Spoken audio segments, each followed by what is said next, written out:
bastidores, coisa do bastidor. Boa noite a todos. Com imensa alegria, mais uma vez, estamos reunidos em nossa casa, agradecendo a Deus, a Jesus, as bênçãos que a doutrina espírita em nossas vidas. Agradecemos a todos que aqui se encontram, encarnados e desencarnados. Agradecemos desde já a todos aqueles que irão nos acompanhar pelo Facebook e aqueles que posteriormente irão nos acompanhar pelo canal no YouTube da Fraternidade Espírita Bezerra de Menezes de Caruaru. Queridos irmãos, Jesus disse: se alguém me serve, siga-me. E onde eu estiver, ali também estará o meu Pai, o meu servo. Se alguém me serve, meu Pai o honrará. João, capítulo 12, versículo 26. E em outro momento, Jesus afirmou: eu sou a luz do mundo, e quem me segue não encontrará trevas, mas terá a luz da vida. Mas terá a luz da vida. João, capítulo 8, versículo 12. No livro Conduta Espírita, psicografia de Valdo Vieira pelo espírito André Luiz, ali no prefácio, Emmanuel apresenta, em síntese, esses textos que estão no Evangelho de João, como a nos dizer assim: olha, lembra-te que certa feita o Divino Mestre disse: quem me serve, siga-me. Ele faz um convite para cada um de nós. E em outra circunstância, ele afirmou: quem me segue não anda em trevas. E aí Emmanuel nos faz um alerta ao dizer que não basta admirar o Cristo e divulgar-lhe os preceitos, mas é imprescindível, é preciso acompanhá-lo, para que estejamos na bênção da luz. É necessário lhe busquemos a lição pura e viva. De qual modo acontece com a doutrina espírita? Que ele reviva o postulado da redenção, e quem procure servi-la deve atender-lhe às indicações. E quem assim proceda, e parte alguma sofrerá dúvidas e sombra. O tema que trazemos nesta noite está no Evangelho segundo o Espiritismo, capítulo 20, item 4, missão dos espíritas. E é nesse capítulo 20 que fala sobre os trabalhadores da última hora, trazido ali pelos Espíritos, que nos presenteia com as suas instruções para refletirmos sobre a nossa identidade como espírita, para refletirmos sobre a nossa vinculação com a casa espírita, sobre como podemos ajudar na seara do Cristo, nos mostrando também que o trabalho existe para todos. Algumas pessoas do movimento espírita, e é bom esclarecermos que há uma diferença, porque a doutrina espírita é uma coisa, movimento espírita é outra. A doutrina espírita, ela nasceu ali no século XIX, quando Hipólito Leão Denis Rivaio, ele observou, ele estudou, ele organizou, ele codificou a doutrina espírita. O próprio nome já diz, a doutrina dos espíritos, não é de Kardec. Algumas pessoas dizem assim: ah, eu sou espírita kardecista. Não. Você é espírita ou espiritista? Não é Silmara que está dizendo. Está na introdução do Livro dos Espíritos. O movimento espírita é diferente. Ele é formado pelos adeptos da doutrina espírita. Por nós, espíritos imperfeitos, encarnados. Ou seja, que cometemos erros, enganos. E é preciso estarmos atentos a notícias que chegam, a mensagens, para não atribuir à doutrina espírita o que é do movimento espírita, que acaba muitas vezes gerando ali certos incômodos, afastamentos, discórdia, desunião. Então, uma coisa é a doutrina espírita, outra coisa é o movimento espírita. Então, algumas pessoas do movimento espírita dizem que os trabalhadores da última hora somos nós, espíritas. Por pensarem assim: houve os trabalhadores do tempo de Jesus, depois aqueles que ingressaram no catolicismo, no protestantismo, até chegar ao espiritismo. Então nós somos os trabalhadores da última hora. Será? A verdade, meus irmãos, é que seja qual for a religião que a pessoa esteja ligada ou que não esteja ligada a religião nenhuma, mas que ela ali, ela se disponha conscientemente em servir as leis de Deus, ela está na seara do Senhor. Porque a seara do Senhor, ela não cria rótulos.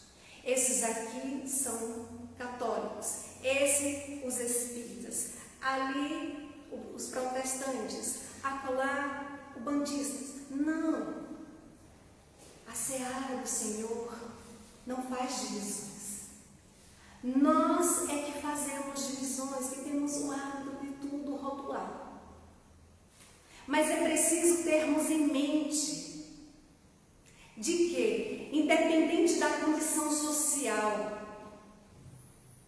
de que independente da cor, do sexo, do partido político, da religião, todos nós somos irmãos, filhos de Deus, o nosso Pai, que nos ama infinitamente, que é justo, que é bom, que vê ali a justiça do rendimento e a necessidade de cada um. E por isso o Espiritismo não faz proselitismo. Não se preocupa com um número grande de seguidores. Não. Kardec não colocou ali no seu lema: fora da casa espírita não há salvação. É fora da caridade não há salvação. Kardec ali deixa claro em o Evangelho segundo o Espiritismo, no capítulo 17, item 4. Reconhece-se o verdadeiro espírita pela sua transformação moral e pelos esforços que faz para domar as suas más inclinações. Pelos esforços. Chico Xavier, ele nunca pediu, ele nunca exigiu que alguém se tornasse espírita.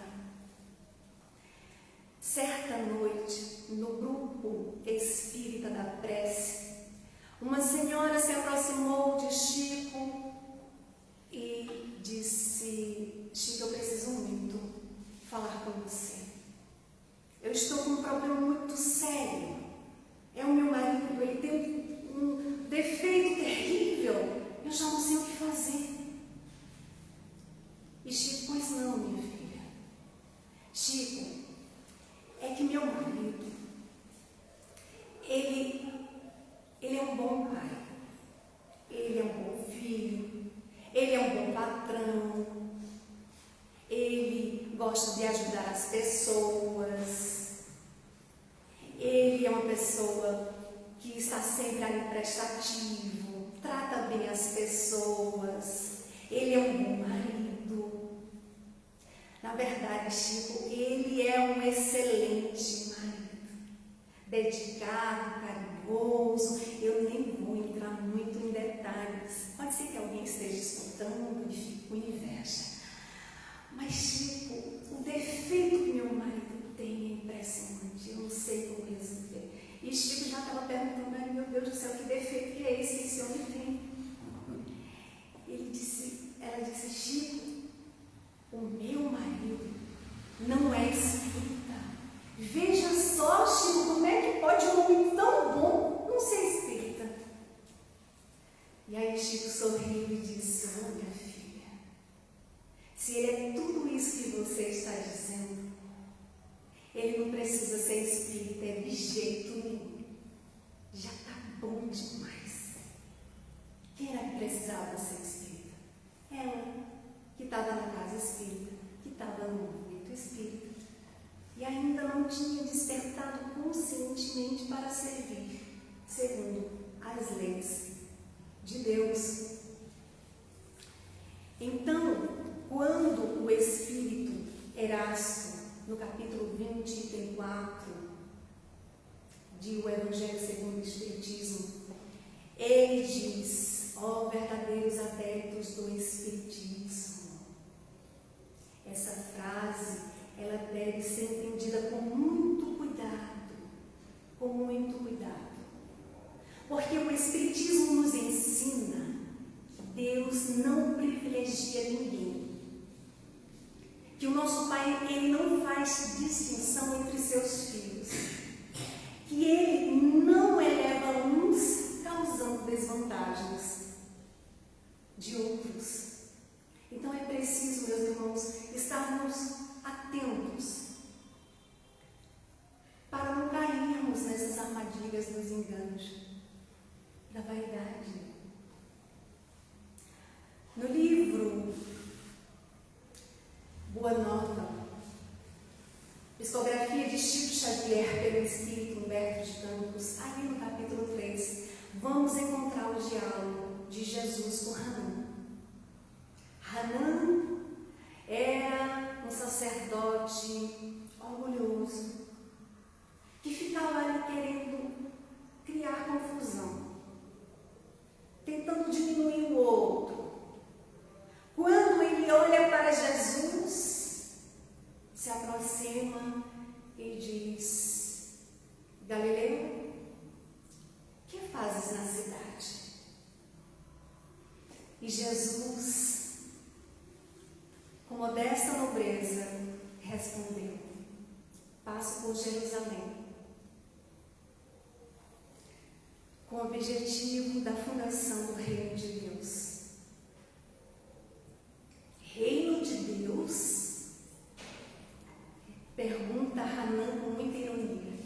E Jesus, com grande serenidade, diz: sim,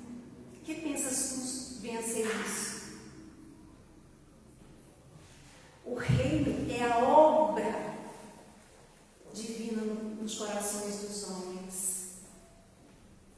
Obra divina nas tuas mãos. E ele dá uma gargalhada e diz: com que pensas que vai realizar esta empresa? Acaso conquistaste o apoio de algum príncipe desconhecido e ilustre para realizar os teus planos? Onde estão os teus seguidores? Onde estão os teus companheiros, Galileu? E Jesus, com muita humildade, responde: os meus companheiros hão de chegar de todos os lugares. E Hanan prossegue na sua arrogância. Sim, sem dúvida, os tolos, os ignorantes estão por toda parte. Mas tu propões realizar a obra divina. Por acaso tu já viste uma estátua perfeita, modelada em fragmentos de lama? E aí Jesus, com serena energia, responde: sacerdote, nenhum mármore existe mais puro e mais formoso do que o do sentimento. E Hanan ali fica surpreso com aquela resposta inteligente e firme de Jesus. E ainda pergunta assim: mas tu conheces Roma, Atenas? E Jesus convictamente responde: conheço o amor e a verdade. Tá, mas estás ciente das leis do tempo? Jesus, com muita brandura, responde: eu sei qual é a vontade do meu Pai que está nos céus. E aí reflitamos, meus irmãos. O que faz uma pessoa ociosa que fica ali querendo encontrar alguém para discutir, para diminuir? O que faz uma pessoa que fica ali cultivando a preguiça? O que faz, trazendo para os nossos dias atuais, o que faz uma pessoa ficar o dia todo nas redes sociais, procurando entrar em polêmica, alimentando de ciúme, de inveja, de raiva, porque o outro publicou uma coisa do qual ele não gostou? O que faz uma pessoa ficar ali procurando alguém para humilhar, para diminuir? Porque é a forma que encontrou para preencher ali aquele vazio da autoestima. É a forma que encontrou para se sentir bem. Assim era Hanan. Na sua visão limitada, estava ali diante do mestre, mas ele via apenas um Galileu, coitado. Ele não sabia que Jesus é o grande governador do nosso planeta. E o nosso mestre deixa ali as lições de como tratar o outro, naquele diálogo com Hanan. Jesus responde a Hanan com modesta nobreza, com serenidade, com humildade, com energia serena, com brandura. Jesus diz a Hanan, deixa ali a lição para ele, que é uma grande lição para cada um de nós.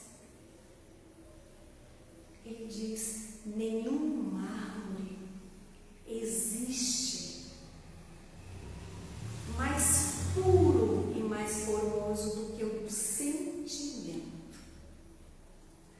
Do que o do sentimento. Então, meus irmãos, não adianta falar bonito, se expressar bem, se o sentimento não é bom. Se a intenção é de vaidade, se a intenção é de humilhar, é de diminuir o outro.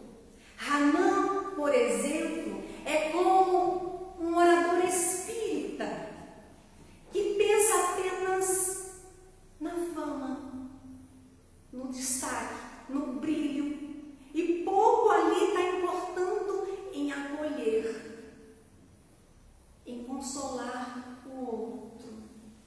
Então, essa mensagem, esse diálogo que está no livro Boa Nova, no capítulo 3, ele vai mostrar ali duas realidades, deixando muito claro que que Jesus, ele vai procurar primeiramente os pescadores, as pessoas galileias. Mas Jesus deixa que Hanan se vá, porque na realidade Hanan não queria ajuda.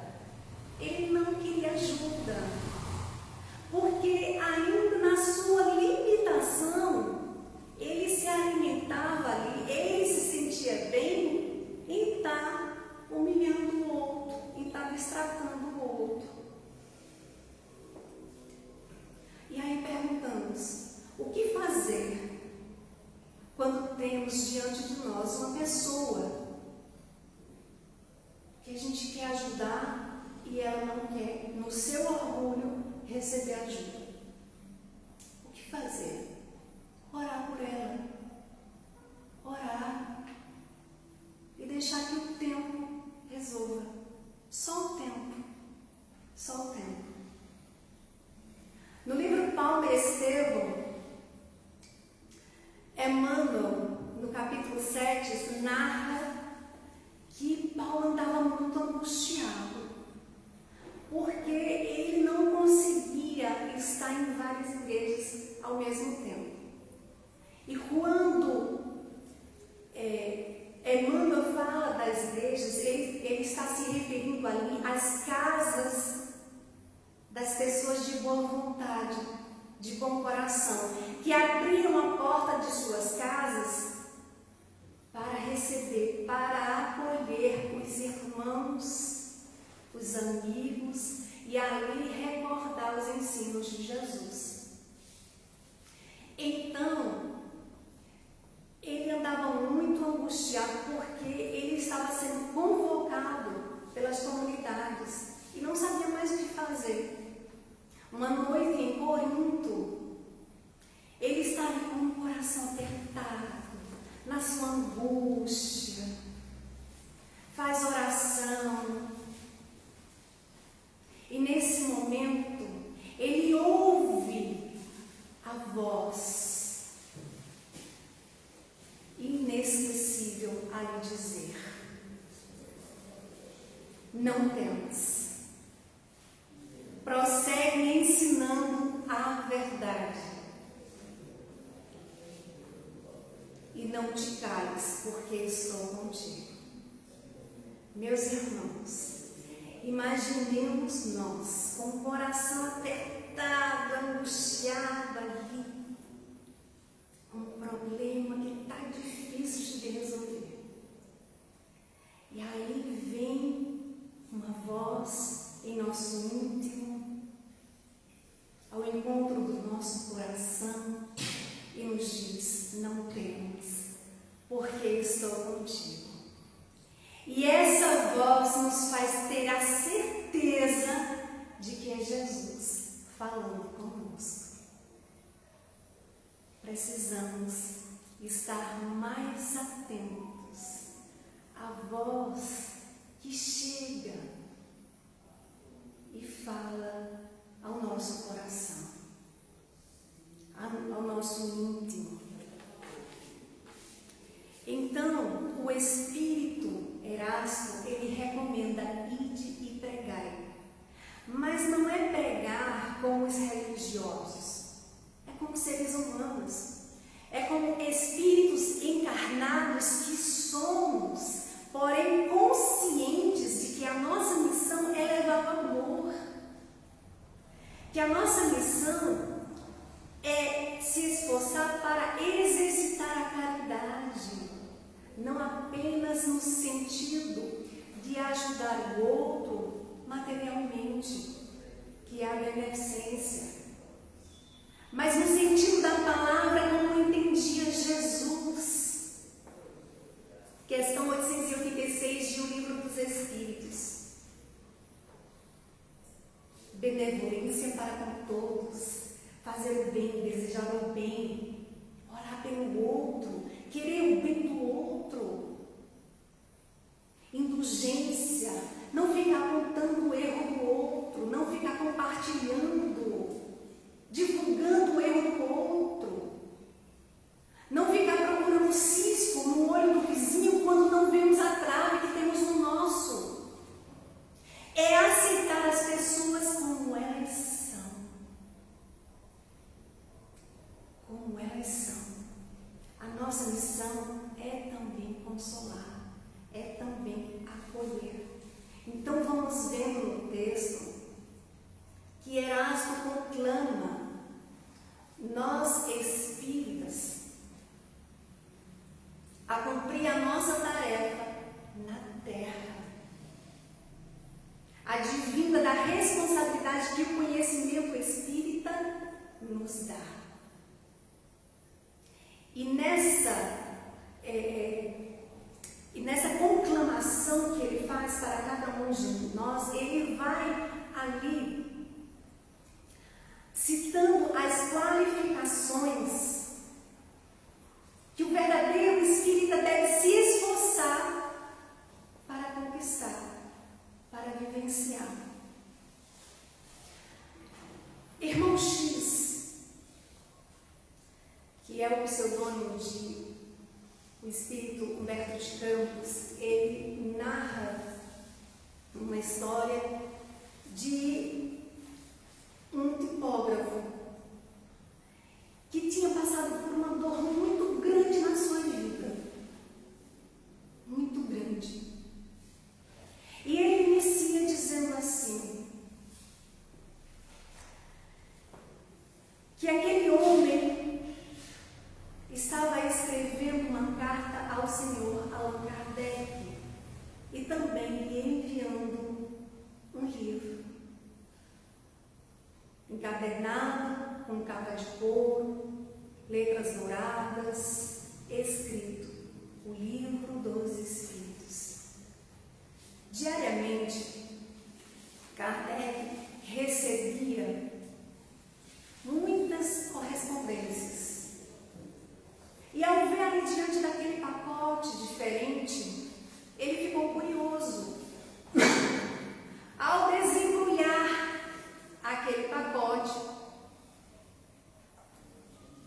surpresa, ele se viu ali diante daquela obra que ele havia estudado, organizado, e que estava ali encadernado, com capa de couro, letras douradas. Era o Livro dos Espíritos.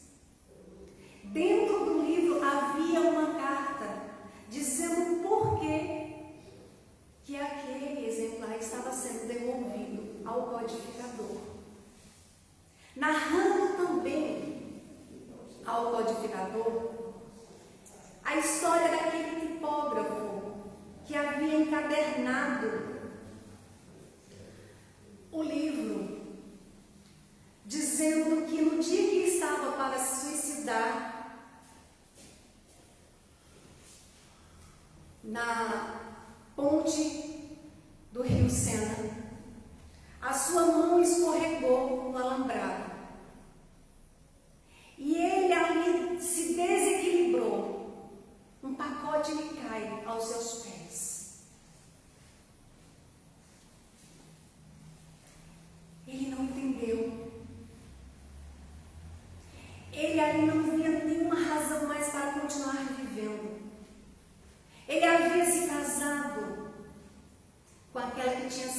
sua namorada de infância.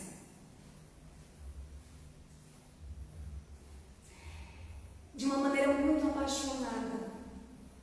Eles viviam uma vida muito simples ali em Paris. Ele, tipógrafo, ela, dona de casa. Um dia ela foi acometida pela tuberculose. E pouco tempo depois, ela desencarna. Então ele se achava ali incapaz, porque ele acreditava que podia fazer algo mais para salvar a vida de sua esposa. Ele começou a beber, se afastou do trabalho. E quando ele estava ali, naquela ponte, prestes a cometer um suicídio, foi impedido por um pacote. E o suicídio, naquela época ali na ponte, sobre o rio Sena, era algo muito comum. E quando falamos em suicídio, é importante lembrarmos aqui o número do CVV, 188. O CVV é o Centro de Valorização da Vida, que oferece apoio emocional e combate ao suicídio. Porque muitas vezes a pessoa está ali naquele sofrimento, na sua dor, na sua angústia, e não sabe com quem conversar. Por medo de julgamento, por medo de ouvir de alguém assim: para com isso, para de chorar, isso é frescura, isso é coisa da cabeça, isso não existe, esquece isso. Então a pessoa que liga para o CVV, ela pode inclusive fazer a ligação de um celular, inclusive sem crédito. O atendimento ocorre 24 horas, 360 dias do ano. O voluntário ali treinado de qualquer parte do Brasil, ele vai acolher, ele vai escutar sem julgamentos. Então é importante relembrar esse número 188, que tem salvado vidas. Então, ele ali, o tipógrafo, pega aquele pacote, fica curioso, vai para o canto mais claro e ao desembrulhar aquele pacote, vê um livro todo molhado. A capa ainda estava rasgada, mas dava para ver ali. O título era o Livro dos Espíritos. Ele passa a primeira página, passa a segunda, e ele se sente atraído para ler aquele livro, de tal forma que ele vai para casa. Ele vai para casa ler aquele livro. Agora imaginemos nós um tipógrafo do século XIX, que ele pegava ali letra por letra, colocava ali na máquina, no rolo, e ali ia imprimir, folha por folha, depois separava as páginas, costurava, encadernava, colocava a capa. Então, aquele objeto para ele era muito comum, porque ele fazia isso no seu trabalho, embora temporariamente ele estava ali afastado. Na carta a Allan Kardec, ele narra passo a passo a sua ida para casa, quando ele começou a ler, a fazer as suas reflexões, a ler novamente, chegando ali nas leis morais, se identificando com a lei da adoração. Depois ele viu a importância da lei de conservação e destruição. Chegando ali na quarta parte, no item sobre antipatias e simpatias, entendeu o grande amor tinha pela sua esposa como almas afins. E ali, lendo, relendo, refletindo,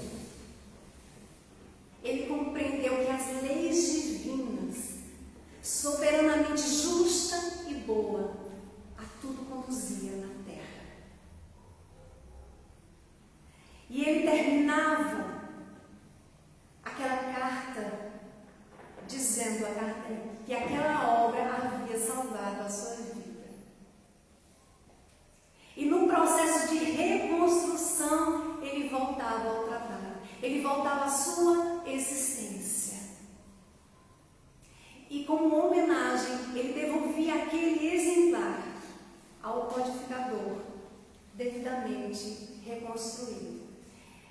Agora, meus irmãos, imaginemos a emoção que foi para Kardec. Não por ter recebido aquela obra ali restaurada, mas pelo poder que aquela obra teve na vida daquele homem. Porque não era alguém que convivia ali direto com Kardec, não era alguém ali que participava do grupo de estudos espíritas parisiense.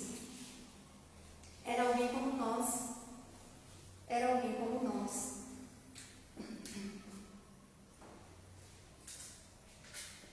Que estava ali diante daquela obra extraordinária. Hoje nós temos acesso à codificação, a todos os livros, ao Pentateuco. Nós temos acesso às obras subsidiárias, à série André Luiz Coleção A Vida no Mundo Espiritual, a coleção Fonte Viva de Emmanuel, aos romances de Emmanuel, que cada vez que a gente vai ler, a gente pensa assim, mas como é que eu não vi isso antes? São lições. A série psicológica de Joana de Ângeles.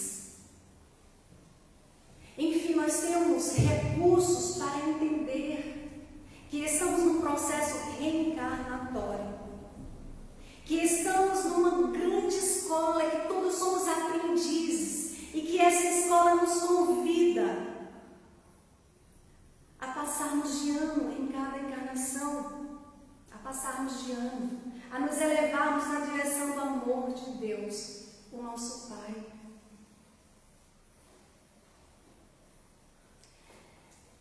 Entendendo que o Espiritismo ele dilata o pensamento, ele rasga horizontes, mostrando que essa vida ela não passa de um elo harmonioso e magnífico conjunto da obra do Criador, afirma Allan Kardec em O Evangelho segundo o Espiritismo, capítulo 2, item 7. Quando o Espírito Erasto chama a nossa atenção dizendo: ó verdadeiros adeptos do Espiritismo, sois os escolhidos de Deus, ide e pregai a palavra divina, é chegada a hora em que deveis sacrificar os vossos atos, as vossas ocupações fúteis, como a nos dizer: olha, vós que já fossem visitados para a realidade espiritual, vós que já recebestes os recursos para ampliar a tua visão espiritual, dedica mais o teu tempo às coisas espirituais. Por exemplo, diminui o teu tempo com as redes sociais. Não estou fazendo crítica das redes sociais, que é uma ferramenta que veio para ficar. A prova é tanto que no período mais crítico da pandemia, quando nos encontramos isolados, quando as casas espíritas, se não todas, mas a maioria, tiveram que fechar suas portas físicas e se adequar a uma nova forma de ali continuar os seus estudos, as suas palestras. Nunca houve tantas lives como nesses últimos anos. Os palestrantes tiveram que se adequar à nova forma de trabalhar, de se apresentar. Houve um número grande de grupos construídos para orar pelo outro. Então é uma ferramenta muito importante se sabemos usar. Porque em tudo nos pede moderação. Em tudo nos pede moderação. E por isso, como o apóstolo Paulo diz, se vivemos em espírito, andemos também em espírito. Andemos também em espírito. E quando ele fala para que andemos em espírito, ele está se referindo ao conhecimento que já recebemos, ao entendimento renovado, que nos convida a refletir sobre um novo modo de caminhar, sobre um novo modo de agir, sobre um novo modo de pensar com relação a tudo que nos cerca, as pessoas e a nós mesmos. Então, nós espíritas, nós não podemos nos considerar, e é importante termos em mente, superior a ninguém, porque não somos. Os espíritos nos lembram que cometemos muitos erros no passado. E se ainda voltamos a este mundo de provas e expiações, é porque ainda continuamos nos enganando. É porque ainda continuamos na nossa teimosia. Então a expressão os escolhidos de Deus são todos que, tendo compreendido mais ou menos as leis, eles aceitam a minha responsabilidade de viver de acordo com elas, trabalhando na exemplificação. E sabemos que o bom exemplo ele contagia tanto encarnados como desencarnados.